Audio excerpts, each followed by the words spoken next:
Hello, it's Ren Presents time. I'm your host, Ren, and today we continue with The Hazards of the Old Ones, Part 2, Chapter 11, The Heart.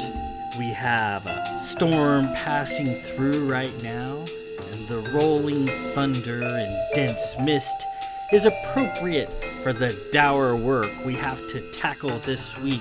This week, we enter the hazards of the old ones and find out the doings that are hidden in the dark. There's all kinds of stories about bad things in the hazards of the old ones, that the Black Abbess and her minions, even though they left the League thousands of years ago, are still there in at least a spectral form, that the traps and snares that they use to keep out the Sisters and the Vith are still there, still active, still waiting to trap the unwary. A place few go to, a place none enter.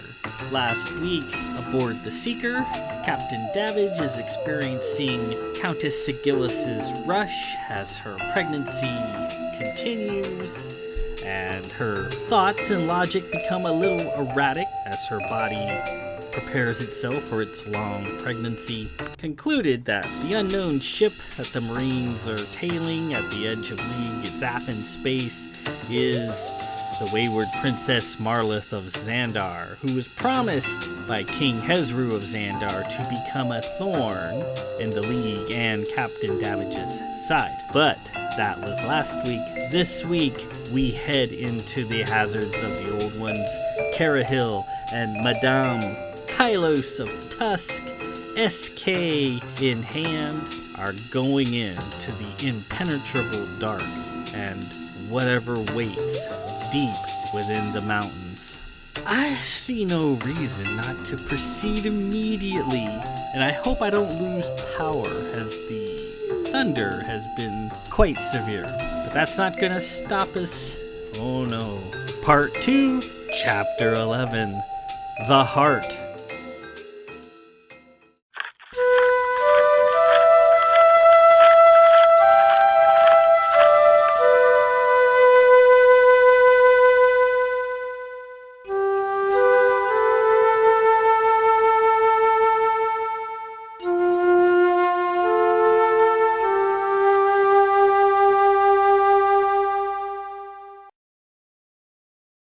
The dark was like nothing Kai had ever experienced before. Certainly the cavern beneath Castle Blanchfort was dark, but it was a dark that could be illuminated. Here, the darkness moved and thrived. Here, there was no casting it aside. She even thought she tasted it crawling into her mouth. She looked into her bag where Tweeter was. She could not see him. His silver light swallowed up, but she knew he was there. She heard him stumping about at the bottom of her bag. The dark air was heavy in her lungs. She gulped for breath, on the verge of hyperventilating. She imagined she could see colors floating about in front of her. She even thought she could see her hand in front of her face. But no, she saw nothing but black. In this place where light and color had no meaning.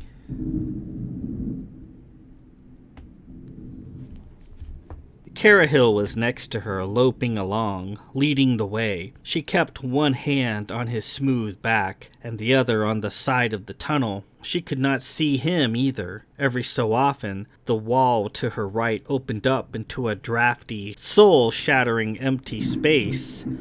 Obviously an intersection. When that happened, she would tarry there for a moment and listen. In the quiet, she could hear the breeze flowing past her, and something else, a faint, monotonous, slightly industrial sound from far away. After a moment or two, Carahil would return to her and nose her forward. The empty chasm soon filled in by the continuation of the wall. She kept thinking she was going to step off the edge into a long drop. She couldn't orient herself.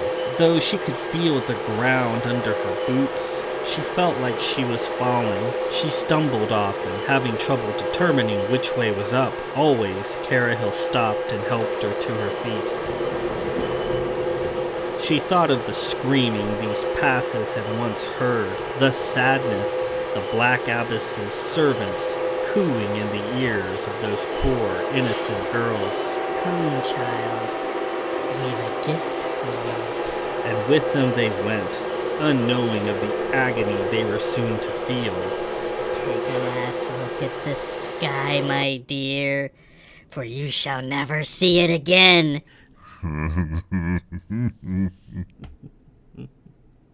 The pain that had been inflicted here, all the old sad ghosts lost in the dark. The Black Abbess once walked these tunnels, spewing her darkness, reveling in the misery around her. She still got goosebumps when she recalled Dav speaking about his encounter with her, how she was tiny like Sig, but huge in power and utterly evil. How she had a phantom hand waiting for Dav, and without the sister's protection, he'd be dead. Her heart was pounding. She couldn't catch her breath. She was near to the Black Abbess, near to the evil she had done. She could feel it. She could hear the Black Abbess's heart beating. I can't do this. She reached out for Carahil. Where was he? Carahil, she said, waving her hand, looking for his reassuring, smooth bulk in the dark. She heard something approach her from behind. I told you not to leave your post. Hands at her throat. She couldn't breathe. She reached out to grapple with whatever had attacked her, but there was nothing there. And she fell, lost in space, lost in the dark. Carahil! She whimpered. All her marine toughness was completely overwhelmed and cast aside. All she could feel was fear, raw fear. Carahil! She shrieked. Something nuzzled her back. I'm here, Kylos. I'm here. I'm sorry. Kai rose and, reaching, found his neck and put her arms around it. I can't do this. I can't go any further. He came to her side and nudged her, his whiskers tickling her face. Here, Kylos, I will carry you. Shaking, ashamed but grateful, she felt around, picked up her bag, and slowly climbed up onto his strong, smooth back and held on as tight as she could. Are you all right? He asked. No, I hear laughing. I hear screaming. I hear all those Bith girls. There is no laughing, Kylos. There is no screaming. I want out. I feel the Black Abbess's hand on my throat. She buried her face into his back. You know the gifts, yes? He said, loping along, trying to occupy her thoughts. I do.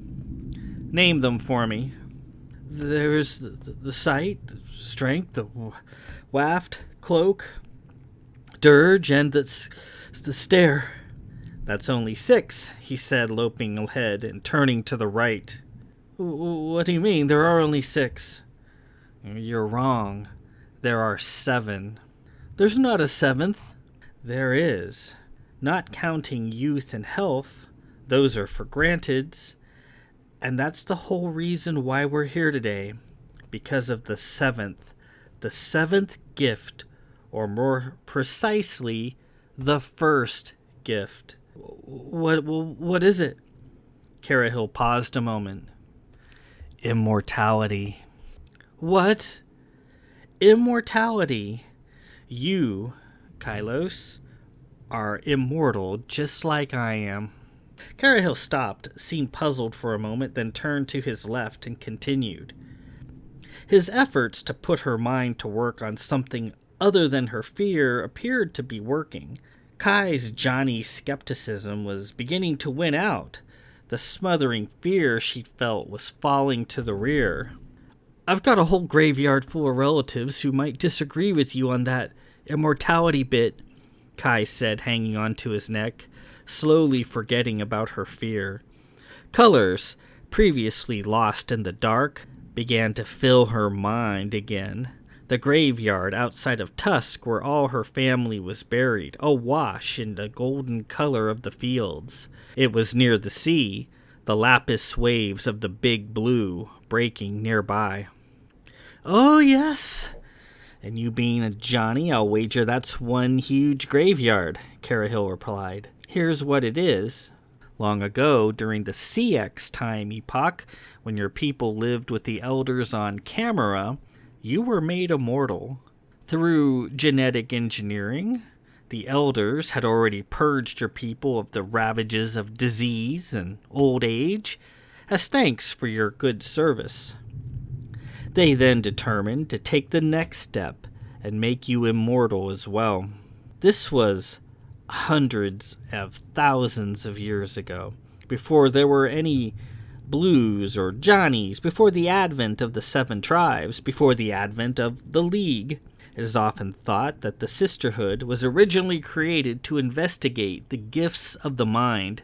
That is not quite true. The gifts of the mind didn't come until much later during the EX epoch here on Cana. The Sisters' original mission was to investigate immortality and to determine what was to be done with it. Done with it? Yes. The elder kind were not originally immortal beings. You do not have immortal psyches. You couldn't accept it. You went mad with it. Endlessness was too much to bear, and the elders did not count on that. The immortality they built into you was complete. Imagine being cleaved in two on a battlefield and not dying. Imagine having nothing left of you but a bit of brain matter in a pan, and that brain, festering and insensate, is alive and everlasting. Horrible, isn't it? It was therefore decided that though you be immortal, you needed to be put to the grave. You needed peace. The standard agreed upon time limit being 220 years. Well, who decided that? The Sisters. Who else? Are you saying that the Sisters decide arbitrarily who lives and dies? I am. The Sisters spent centuries figuring out how to get past the Elders' engineered immortality, and the splinter sect of the Sisterhood that does the killing is what's at the heart of these dark tunnels ahead. Kai suddenly felt like jumping off his back and running. You said the tunnels were abandoned. I said the Black Abbess and her dark followers abandoned the hazards ages ago. They didn't stay abandoned for long.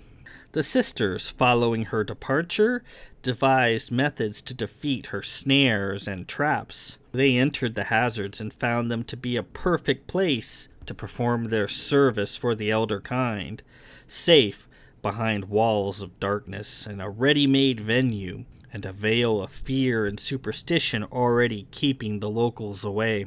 The bad thing is little bits of the Black Abbess are still here, and not even the Sisters with all of their might can be fully rid of them. And here they have been ever since, living in the Black Abbess's heart, guarding their secret well. They are murdering people. Well, let's not be overly dramatic, shall we? Yes, they are killing people, but they do it because they care, because they truly feel that immortality is a terrible thing, and they are correct. It is not remembered today how horrific the last ages on Camera were. The madness, the insane tyrants living forever, the roaming body parts that never die, dreaming of what they once were. A beginning and an end is a natural course, Kylos. Remove the end, and the beginning no longer has meaning. The Sisters saw it and begged the elders to rid them of the gift, for it was causing harm. But they would not, and so the Sisters took matters into their own hands. Through research, they discovered methods to suppress the elders' immortal engineering to the point that sustained wounds would kill. No more bits and pieces of bodies that will never die. Now, they have diluted it such that you'll live as long as you're not killed by something. As for the rest of it, they watch over and attend to everyone in due time. They try to give people their fair share of life, and when they feel it's over, When they feel the person cannot grow any further, they end their life quietly, peacefully. And if they feel you've suffered a bad draw, they take that into account and award more life to compensate. Ever had a relative who lived for a very long time, much longer than normal? My old aunt, Wizathelia, she lived to be almost 300. I see. And was your aunt somehow sick or otherwise unfortunate at any time during her life? Well, she was never sick, that I recall. Oh, she was enslaved in Zaffin space for a good portion of her youth on Midas. That sucks. Well, all you see. So the sisters, seeing your aunt inconvenienced, gave her more life accordingly. They do that a lot. They do try to be fair. This is a task they do not take lightly. The elders' engineering is persistent and it keeps coming back. That was the beginning of the sisters' program, to introduce agents into the bodies of elder males to help suppress immortality, so that severe wounds such as a bullet to the head would in fact be fatal. So you're saying the sisters use sex to kill people? In a matter of speaking, the agents they introduce during intercourse with League males make it possible to end your lives, though you would in fact still live forever should you not be killed by external forces. It's not perfect, and things like shadow tech complicates matters, making the person much more difficult to kill. What about the Zaffins? They're basically nothing but runaway Vith, so that would make them immortal too, right? What about them? I've killed lots of Zaffins. The sisters are a little less demure with them than they are with the League gentlemen. Ever hear the old Zaffin stories of the succubi, the creatures who come to Zaffin men in the night and take them in their sleep? Yeah, you guessed it. That's the sisters again, doing what they do. The sisters certainly get around, and they use the bright stones, which is, again, why we're here. So why are you telling me this? Because you'll not remember it when this is over.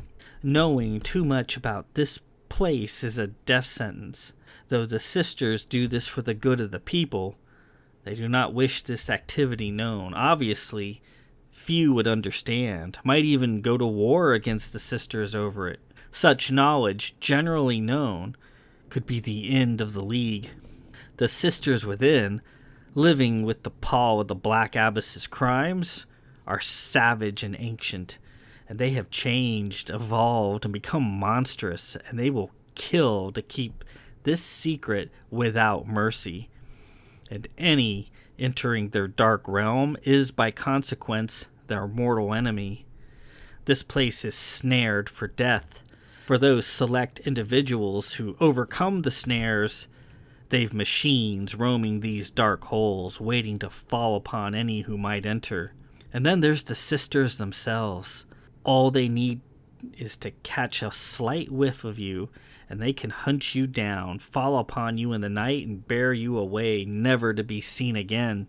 Once they have your scent, they will never stop looking. Kai closed her eyes and shuddered. They reached some sort of precipice or drop. Carahil stopped, and Kai climbed off. Righting herself in the dark, she knelt down and felt the cool, earthy rim of the drop. Down below, in the far distance, she thought she could see a cool, grayish-green light, shaped like a tall doorway or threshold. She thought at first it might be her imagination again. But no, it was there. Kai felt one of Carahil's flippers touch her face, and she could see it glinting in the greenish light. "Now, we'll wait a moment here," he said in a quiet voice. "Be proud, Kylos. You have gone several miles into the hazards of the Old Ones. You have done something no Blue Lord could ever have done, not even Lord Blanchford." "I am in no way braver than Dav," Kai said defiantly. "Well, bravery has nothing to do with it. These caves are snared to react with the gifts of the mind. It is impossible for a gifted blue, other than a properly trained sister, to enter here. Their brain would short circuit before they got 20 paces in. The Black Abbess snared it herself.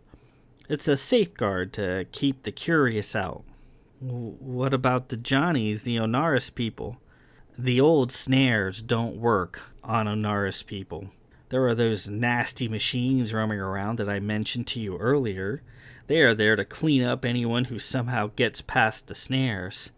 But, all in all, neither the Black Abbess or the sisters, for that matter, properly consider Johnnies to their detriment. They think of Johnnies very much the same as you think of Johnnies, without concern or proper respect. Certainly no Johnny, no giftless peasant would ever dare enter here in the first place. Peasants are moldable creatures, swayed by folklore and myth, too busy wallowing in their superstitions to be a threat. That's what they think. The sisters cannot conceive of a Johnny ever daring to set foot in the hazards. Yet, even peasants can have a heart. Even peasants can be brave, as you have been. Now let's to it. Can you see that light in the distance? Yes, barely. That is the heart. That's where you need to go.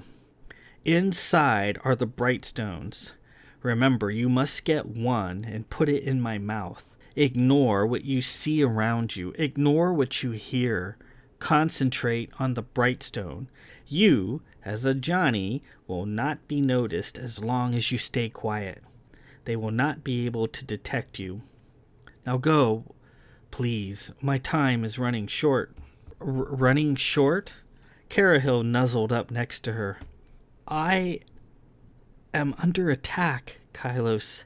I'm struggling to maintain my sanity even now. The snares are taking effect, and I can go no further.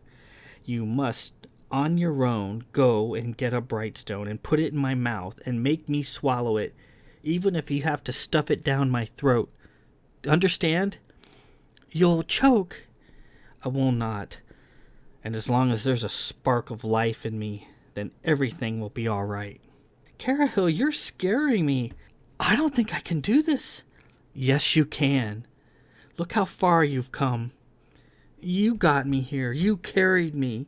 You walked at my side willingly for as long as you could, and then you had the courage to ask me for help when you needed it. That is a leap a surprising number of people are unable to make. You have shown great strength. Now you must show a bit more. Finish the journey. For me. His voice choked. Kylos, you must hurry. My time is almost up. Remember, do not worry about me. Just get that jewel into my mouth at all costs. Kai started for the drop and then stopped. Hey, Carahil. Yes? Just call me Kai, okay? He nuzzled her cheek. She drew her SK and cocked it. Stumbling forward on all fours, her bag slung over her back, she groped her way toward the light and slid down the shallow drop. Ahead, the light got slowly closer. Looming in the distance, its size exaggerated in the dark, was a massive stone doorway. It was covered in Magravine script, which in the backlight gave it an intestinal sort of look. Beyond it was some sort of large open space filled with bright greenish light.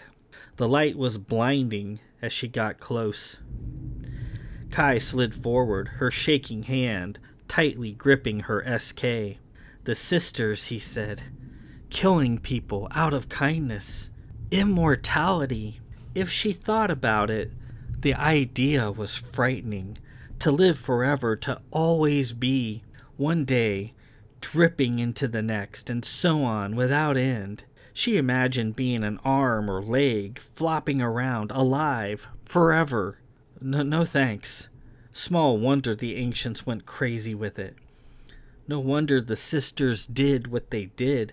Kai was a sensible person. She understood, though she wondered how such a thing might go over in the League. Should it ever come out? Probably not very well. The knee-jerk reaction against the sisters would be strong. The old graveyard back in Tusk, under the sun awash in color, felt awfully friendly at the moment. She continued, sliding on her rear end, just she alone in the dark with the killers. The sisters, killing their customers with thought and kindness, and killing intruders at their gates with wrath and malice. When she was about 100 feet from the doorway, a black shape appeared in it. It was hard for Kai to make out detail, her eyes so starved for light, the sudden abundance of it from the door was blinding. The figure in the doorway looked like a person, only incredibly tall and thin. It must have been at least 20 feet tall, naked apparently, for no garments or hanging cloth could be seen. Its arms, legs, and neck were 3 or 4 times longer than normal. It was bone skinny. It appeared greenish or black in the light. Its stomach cavity was exposed. She could see its innards pumping and pulsating. Its head, atop a stalk-like neck, was strange, small-eyed, hairless. Its head was high-domed and egg-shaped, with the top of the skull dotted with upward-pointing knobby protrusions like a bony crown. Kai looked at it in horror. This thing was once a sister. She was old, ancient, and evolved. She might not have seen the sun in literally thousands of years. Sister, she thought. Someone is out there in the dark, hiding. Kai, a trained Marine, was fully able to hear her thoughts, though they were strange and jumbled, and she couldn't understand it all. Another sister came to the doorway, a monstrous giant like the first. They looked around. This couldn't be real. These monsters couldn't be sisters. There on the parapet, I feel it. Elders, it's a Wummalar. Yes. Wummalar. Moving with the speed of demons, the sisters tore out of the doorway, flew past where Kylos was crouching, and shambled up the side of the hill toward where Carahil waited. Looking back into the dark, Kylos heard the sudden sounds of a scuffle. She heard a pained cry. She heard flesh tearing. Wummalar, your life forfeit. She heard agonized screams. The Seeker, upon entering the Heron system, flew side by side with the spry Marine brigantine for a time. Lieutenant Westrich aboard the tiny red and black Marine ship was elated to see the massive Seeker park alongside of it. He gave the Seeker's comm officer all the information he had on the unknown ship, how it was a strange vessel, huge and black, seemingly dead and unpowered, yet moving with purpose. He said it was several thousand stellar miles right ahead, high noon. Again, the comm thanked the lieutenant and bade him fall back with his vessel to Baz. Banking his brigantine, he retired the area and gave it to the Seeker. Kylos covered her ears, scooting along in the dirt. She could hear the horrible sounds coming from the parapet, the struggling, the distressed screaming. There was a ripping sound. Something landed in the dirt nearby. Though she couldn't see it clearly, Kai thought it might be one of Carahil's flippers. They're hurting him. They're killing him. Unable to stand it any more, she leveled her SK and fired in the direction of the sound. Tack, tack, tack. The flash from her shots lit up the chamber in a series of flashbulb moments. She was in a massive half-moon-shaped dome, the walls covered to the top in magravine. The inky, unnatural darkness flooding the tunnels ended just beyond the parapet. This whole area appeared to be a dry basin, a basin where Shadowtech once was collected, where the Black Abyss took it and created it all sorts of terrible things with it. The blood of those innocent girls had pooled here. Here was the end of the Tarbor. Hell itself. There was an overturned statue at the far end of the chamber. It was proud, robed, masked, female. Possibly the Black Abyss herself. Who is there? The sisters thought. How can this be? Is it another Wummalar? The giant sisters stormed down from the parapet on their long, thin legs, and the ground shaking slightly as they walked. In a panic, Kai kicked at the ground, scooting away toward the door. In the greenish light, she could see the two huge creatures who were once sisters come striding toward where she previously was. They pawed at the ground, throwing dirt and bits of stone high into the cool air. Kai sat there only a few feet away and watched in disbelief. "We will find you," they hissed, speaking with a distorted accent. "and you will die." They came forward, and after another step or two were standing right over her, Kai looking up into their naked, lofty crotches. They bent down and began pawing the ground again. They did not seem to be able to see her. Hearken. I believe I smell something, one thought. There was a pitiful, anguished groan from the top of the parapet. They turned. The Wamalar. It lives! Quickly they strode back to finish Carahil off once and for all, the kicked up dirt from their huge feet landing on Kai in a gritty shower. The screaming resumed. Carahil! Her heart ached for him. They were killing him right at this moment. She had to do something. The Brightstone. She remembered the Brightstone. Scrabbling in the dirt, she made her way to the doorway and went in. Inside was a vast underground vault. She covered her eyes, being in total darkness for so long. The bright green light within was enough to put her eyes out. She covered her face with her hands. When her eyes cleared, she looked around, and her heart froze. She was in a huge, vaguely circular open space at least a mile in circumference, with a vaulted ceiling looming thousands of feet overhead. The size of the room made the huge dome on the other side of the doorway look like a tiny antechamber in comparison. Light poured down from an unseen source. In the center of the room, directly under the dome overhead, was a circular aquamarine pool that was large enough to be a decent-sized lake. The water was a sparkling sort of blue, like what you might see in a tropical resort like on Fazo on Anaris, where the blues like to come for vacation and get sunburned. There were yellowish masses moving about in the water just beneath the surface. They moved in a rhythmic sort of way. Looking around, there were at least 1,000 sisters in the room, each tall, skinny, green-skinned, open-gutted, and monstrous. They stood tall at large arcane control panels that lined the circumference of the room for as far as the eye could see. The panels were made of ochre stone. A polished marble slab hung on the wall above each control panel. Like a terminal screen, the control panels thrummed with energy. With a wave of their oversized black hands, the marble screens came to life. In the screens were images of people, sleeping people. The sisters standing there tall and green gazed at the people in the screens, squinting with their tiny, near-useless, reptilian-like eyes. A nearby sister looked at a sleeping woman resting in her bed through the screen. The sister's strange, ancient face appeared sad, lips trembling. "To save you, I must kill you. Long time have I watched. You have lived long and well. A fine family you have nurtured, and proud you have good cause to be. Many good works you have done, and you can do no more. Well done on a full life, well lived. Sleep, dear friend," the sister thought. The sister reached through the screen as if it was an open portal and gently touched the sleeping woman on the head. The woman shuddered and died. Kai got a good look at the sister's hands as she reached in.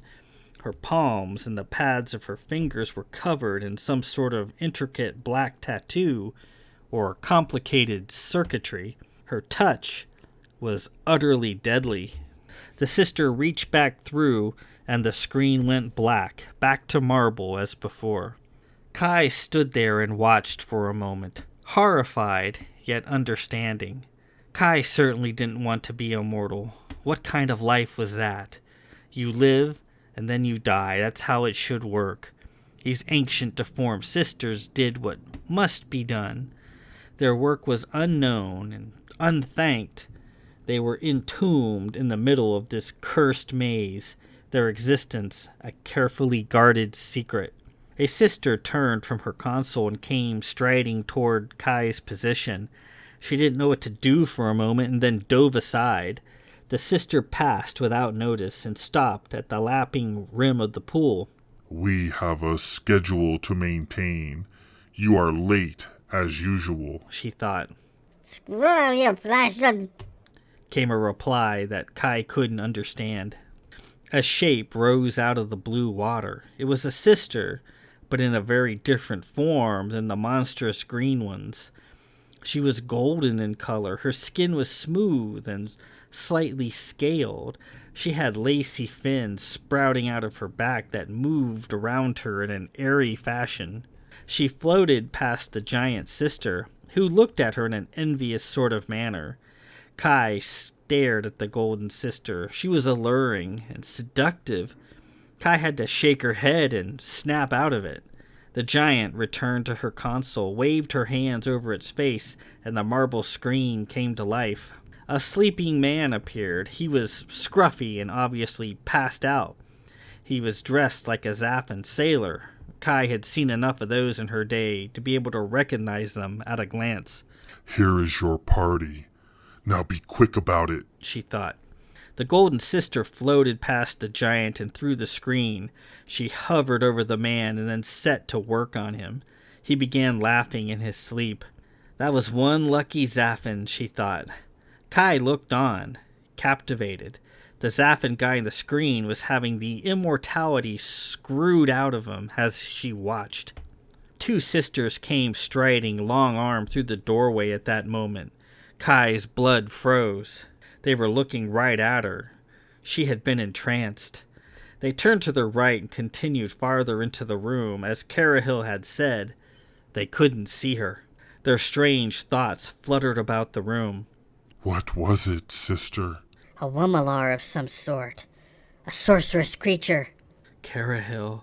Oh, Carahil. Is it dead? It is dead. Dead. Kai's fear and allure turned to fury. Her hands trembled with rage. She was ready to raise her SK and start shooting, to kill as many as she could.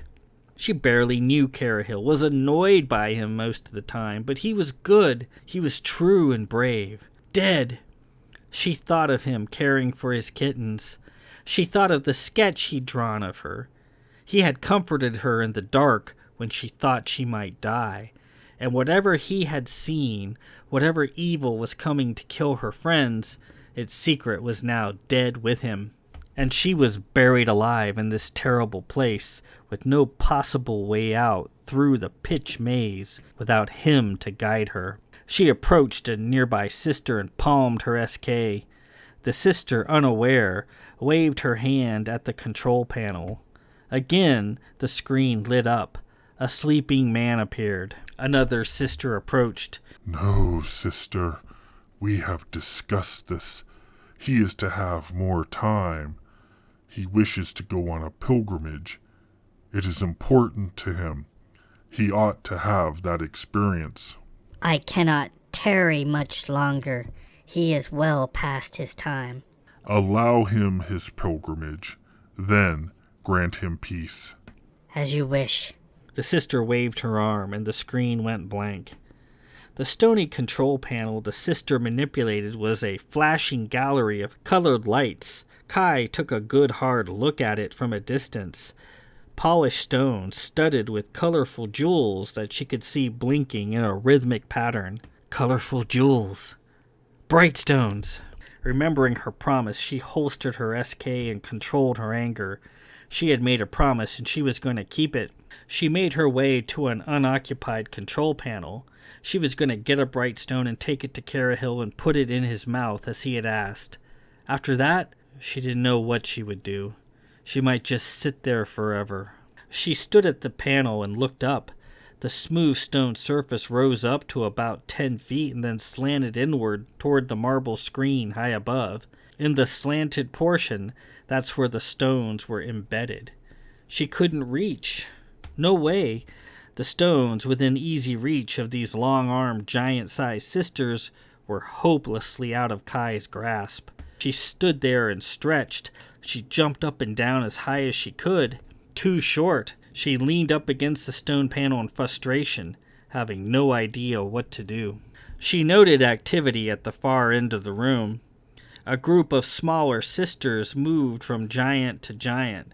They stopped at each one and fed the sisters from buckets they carried, using TK to lift and maneuver spoonfuls of food into their giant mouths. They also washed the giants with loving care, using damp cloths wetted in the nearby blue pool. The cloths floated through the air on precise TK. The big ones were careful not to let their lethal hands touch the smaller sisters. When the smaller ones had finished, they wiped the giant's lips and moved on to the next one to begin the process again. Wait! Mixed into the group of smaller sisters was an even smaller one. Hunched, bent over, she seemed infirm, which was rather shocking. A sister? Sick? She carried a ladder with her, transferring it from panel to panel. As the others fed and washed the giants, this one climbed up her ladder and cleaned and straightened the giant's control panel. The giants treated her with reverence, bowing in her presence. Must be important, possibly thousands of years old. As they neared, Kai saw the smaller ones were also in a sort of evolution. They appeared to be in the early stages of becoming monstrous. The one using the ladder was covered in rock-like bulges. Kai watched as the procession moved closer and closer. She carefully studied them, getting the feel for their routine as they moved from one sister to the next. The TK, the buckets of slop floating, the preening, and the moving on. The ladder propped up against the control panel. When they got to the sister nearest her, Kai didn't wait. She charged, knocking the smaller sister aside, where she toppled over with a cry. Kai clambered up to the top of the ladder and sprang as high as she could. For just a moment, she could see over the top of the control panel.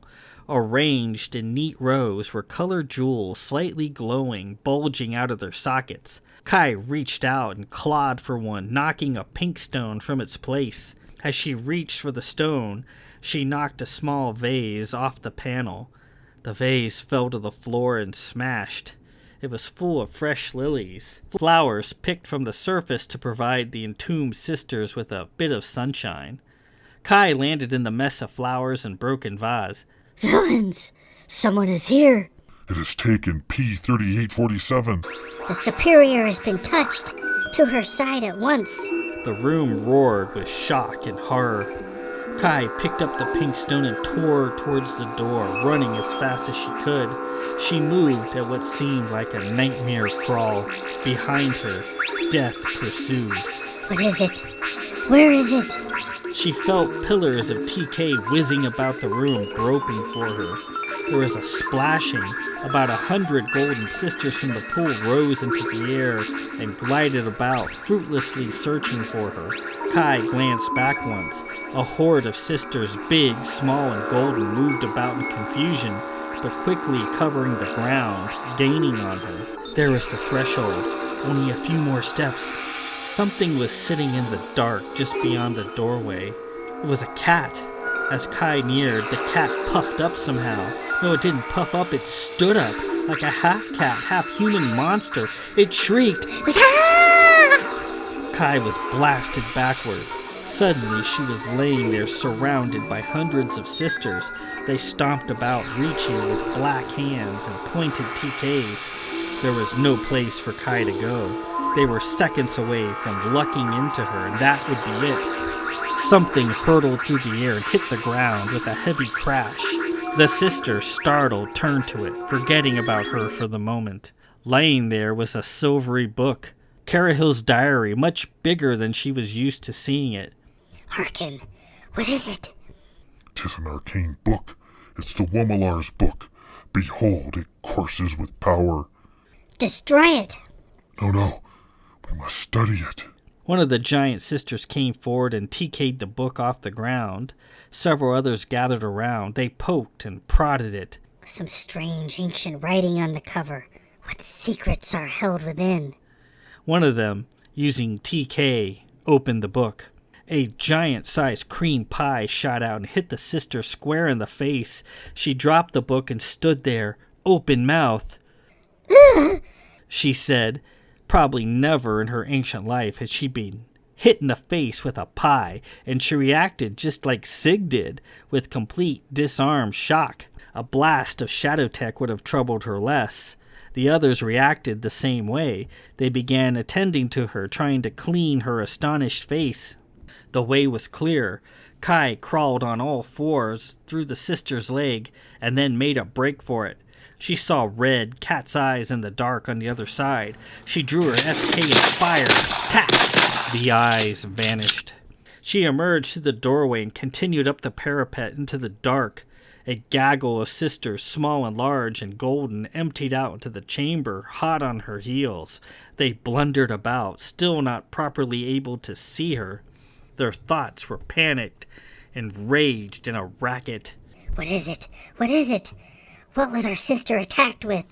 It seems to be pie. No, it cannot be pie. Who would dare strike a sister of the death hand with pie?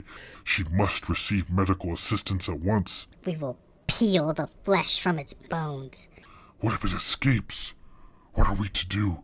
It shan't escape. For our wounded sister, it shan't escape. It was pie, sister. She is fine. Where did it go? She reached the top of the parapet as the area below filled with ant-like activity. "Carahil," she whispered. "Carahil." She hoped beyond hope that he responded. Hearken, did you hear? Is it the Wamalar again? The Wamalar is dead. Looking around a moment, she found his belly mangled, torn half apart, mashed into the dirt. His silver seal body was ripped open. "Carahil?" she said, choked with tears. "I got it. I got a bright stone." She shook him. "Carahil!" She felt him tremor a little bit. Still alive. Quickly, she opened his mouth and stuck the bright stone in. You and your pies, Carahil," she said, trying to generate a laugh. It rolled out. His silver tongue lolled. "Carahil, please." His tongue moved slightly. Recalling what he said, she picked the bright stone up, opened his mouth, and literally stuffed it down his throat, lodging it as far down as she could reach. What could penetrate this far to the hazards? I do not know, but it will die. To the gates. Guard all the gates. It will not get past us. Kai sat there a moment, waiting for something to happen. Nothing did. Carahil, his silver body in ruins, did nothing. He lay there, unmoving. She could see the bulge of the bright stone where it lay in his throat. A sinister, hissing, alien voice spoke in the dark. We will find you, intruder. We will get you. We will not rest until you are dead. Your life is forfeit. There is no escape. Kai was angry at what they had done to Carahil. "Murderers!" she shouted in return. "I'm returning to the sunshine. I'm going to tell what passes here. All will know what is done in this place. You and the Black Abbess, one and the same," she shouted. There was a chamber-filling shriek, a din of angry screaming mixed with a bit of fearful moaning. Thundering about, the sisters desperately searched the area. Where is it? Where? It has stolen P3847. Its soul is forfeit. I heard it over here. No, it was from this direction. Aegis, this is the end of us. The people, they will never understand. They will never forgive us. This is the end. This is the end. The people will know nothing. The intruder will die here and we will recover P3847. Perhaps it went this way. It must not escape. It cannot. Kneeling next to Carahil's body, Kai sat there miserable. A moment later, a frantic giant-sized sister approached, thundering on her long legs. She shook his carcass and then, satisfied he was dead, moved on. Kai could feel the hair-raising power of her killing hands as she passed so close, yet completely unable to see her. Alone in the dark, Kai sat for a bit, having nothing better to do, cried. Carahil had brought her here. Put the stone in his mouth, and everything will be fine. Kai's thoughts were in a tempest. Carahil's dead. He had seen something terrible. He was trying to help. He had tried his best. Many will die. He was trying to save them, whoever they were. Dav and Sig in danger. She had to warn them. Lady Poe, in danger. Slowly, pitifully, she began crawling away from Carahil's ruined body. Sliding further and further into the thick darkness, she followed the walls for a bit and then came to a crossroad. The darkness was comforting as she sat against the wall, the sisters pounding about, wailing. Again, she could slightly hear the faint, monotonous sounds of machinery far away. It was a sound she thought she could fall asleep to. The sisters wanted to touch her with killing hands, her body never to be found. No sun-strewn grave in tusk with the family for her. Instead, to be entombed with the monsters in the most evil place on Cana. We are going to get you, the sisters thought. Everybody wanted a piece of her. Leaning against the wall, she curled up into the fetal position and decided to wait for the end. Surely one of the wailing sisters will be by soon to collect her, to pick her up like a piece of mail and take her someplace. She heard a faint chirping.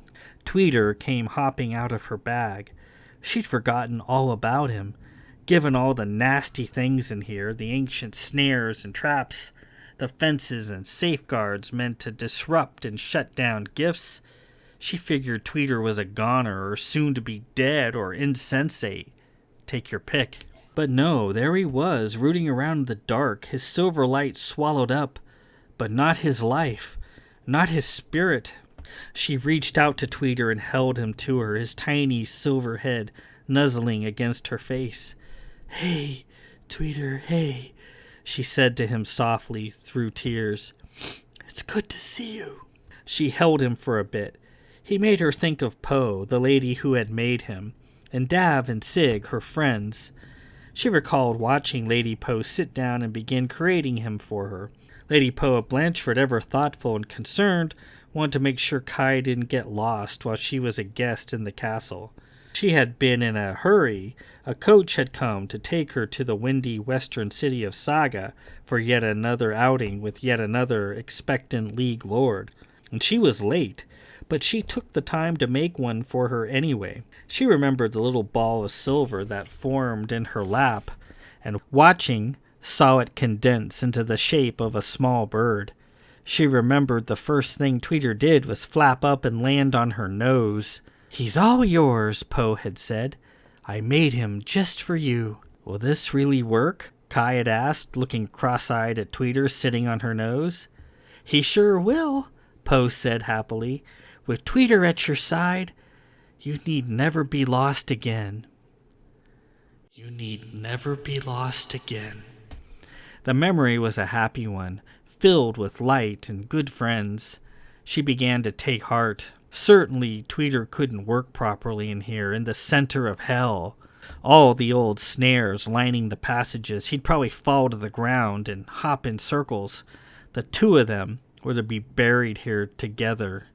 Buried alive. At least she had him, a reminder of the light beyond the tunnels. Can you get me out of here, Tweeter? Can you do that for me? She asked, expecting nothing. He chirped and flew off into the dark. Seemed eager enough. Slowly, crawling on all fours, she followed, tears dripping off her nose. She couldn't see Tweeter in the smothering dark, but she could hear him just fine. He was hopping around just ahead, waiting for her to follow. Stopping, she took one last look back. She couldn't see Carahil's body. In the dark, she couldn't see it. And with that, we conclude Part 2, Chapter 11, The Heart. So a lot was revealed in that chapter, a lot of League lore.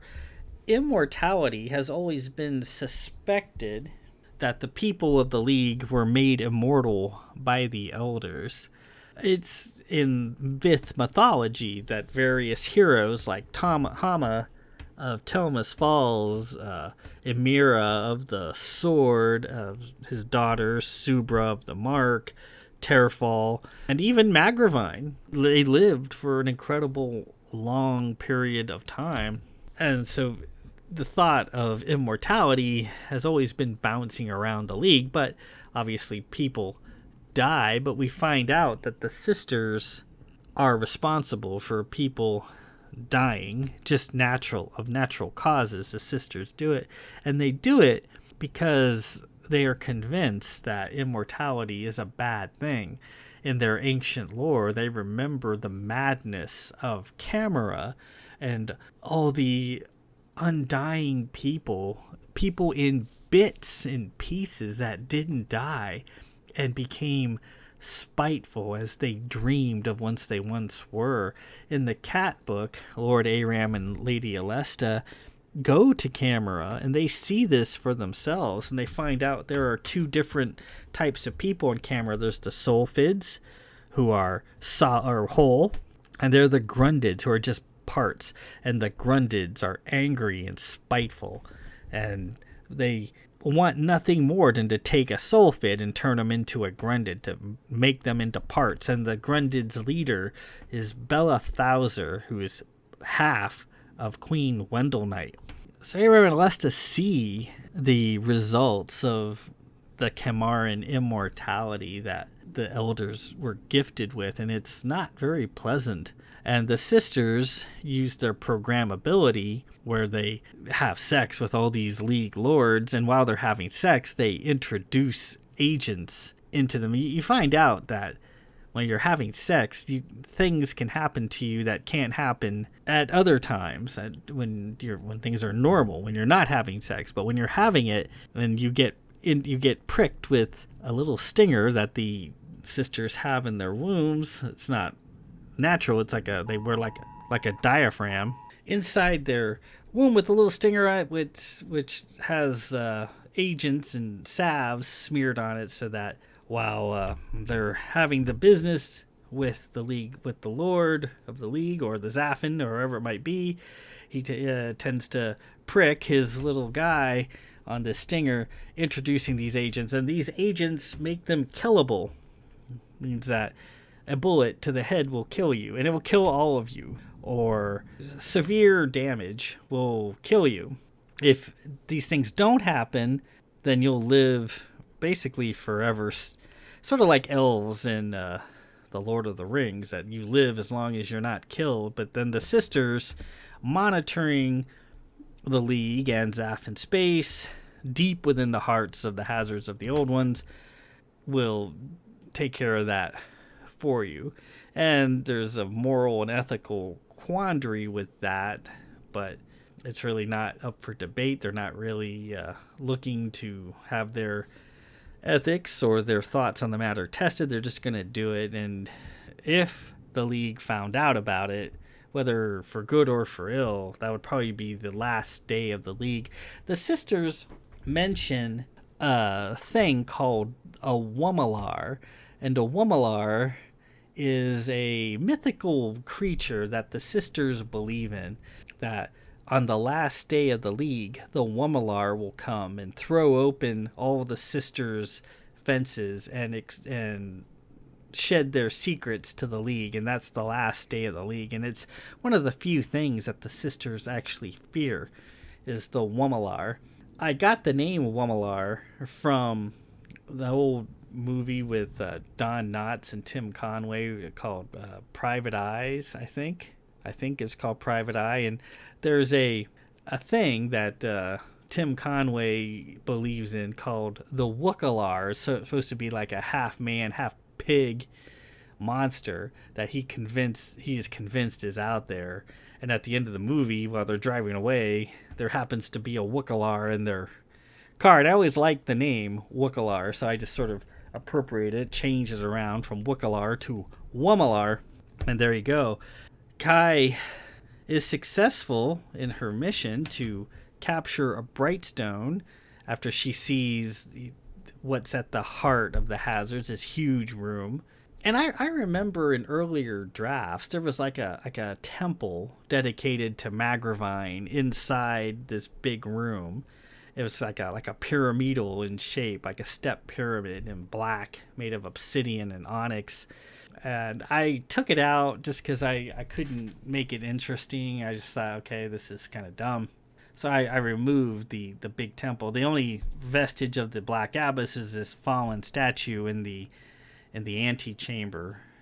Anyways, so bad things happened to Carahil. That was kind of hard for me to read. It was kind of a brutal scene. I didn't remember it quite being that visceral, but it is. Kai gets the bright stone into his mouth, but it looks like possibly she was too late, that Carahil is dead. But we will see going forward. We had a brief interlude on the Seeker, which I actually had forgotten about. It was just like a few paragraphs long as the Seeker closes in on Princess Rock of Xandar's ship. And a piece probably didn't really need to be there, but that's where it is. I read it, so whatever. Next week, we have Part 2, Chapter 12, Pieces in Play. So things are starting to hum along, and a lot of the various characters and concepts I've introduced previously start to come together. You thought I might have forgotten about some of these other characters that I've mentioned so far, but I forget nothing. So we will see what's happening with some of these characters next week. And then we also see if Kai can somehow, on her own, with Tweeter, make it out of the hazards of the old ones into the light, with the sisters spoiling to end her life and preserve their secrets. Until next week, then, this is Ren Presents. I'm your host, Ren. Peace out.